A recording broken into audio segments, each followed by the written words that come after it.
2007.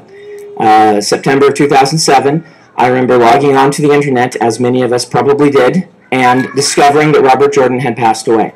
I was shocked. I had been following his blog on Dragonmount. I had read his very optimistic posts and updates and what he had written, and I thought he was going to make it. We all thought he was, because he was so powerfully optimistic that you couldn't help but just believe him when he said these things. And I think that was a part of a force that kept him going so long and helped him succeed, because he was very optimistic. But his time came and he was gone, and a part of my world died. I had been a quiet kid in high school. Many of us probably were. I spent a lot of time with my books, and my really good high school buddies were Matt and Perrin and Rand and Egwene. I didn't go to my 10-year high school reunion. I reread The Wheel of Time. You're laughing, but really, I was one of those. I made friends when I went to college. I have some very good friends from college, but in high school, I was one of these quiet kids who read books, and my really good friends were the people from the books that I read. And on that day when Robert Jordan died, it was like all of a sudden, all of my high school friends had died at the same time. And that was very difficult to accept. And I remember trying to write my thoughts down on the screen, type them out, and having trouble, being unable to do it, just unable to get it out and explain how I thought the world had changed, how things were different now. This was the greatest fantasy epic of my generation. I didn't grow up reading Tolkien. I grew up reading Robert Jordan, and I liked him better, and I still like him better. To say nothing bad about Tolkien, he's a wonderful writer, but Robert Jordan was better.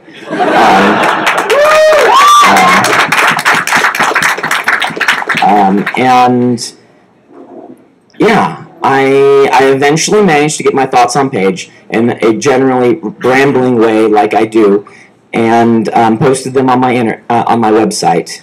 And I thought that was really the end of it. About 3 weeks later, I got up one morning, stumbled downstairs, the bright early hour of noon. This is when I get up. I stay up till 4, I get up at noon. This is what I do. At least it's what I used to do before I had a 2-year-old.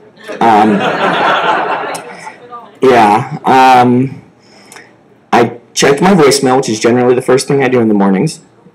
And bleary-eyed, I was just sitting there, and I heard a voice on my voicemail, the first message, which was, and this is word for word. Hello, Brandon Sanderson. This is Harriet McDougall Rigney, Robert Jordan's widow. I would like you to call me back. There's something I want to talk to you about.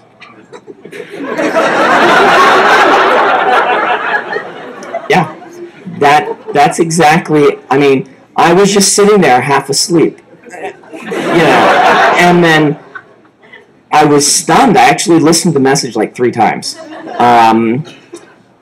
And she also left her phone number as part of that. I had not known anything regarding this. I had not applied for this. I did not know at all that I was even being considered.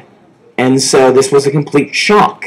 I kind of told myself in my head, oh, she's just calling to thank me for the nice things that I wrote, I guess.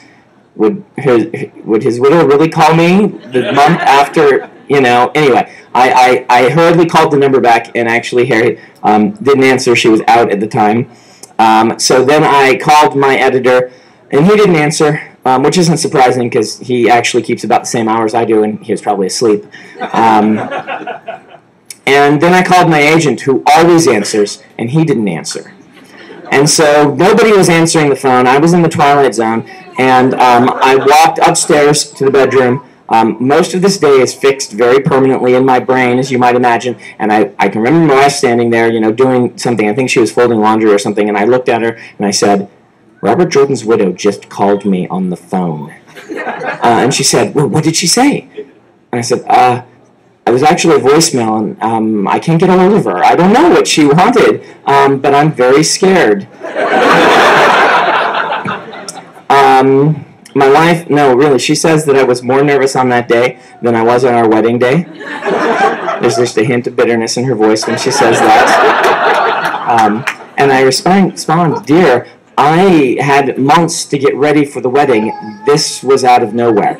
I eventually got smart and called tour offices, got a hold of Patrick Nielsen Hayden there, and he said to me, in a very sort of self-satisfied tone, yes, it's probably what you think it is. Let me have her call you back. And I was thinking, what is it I think it is, Patrick?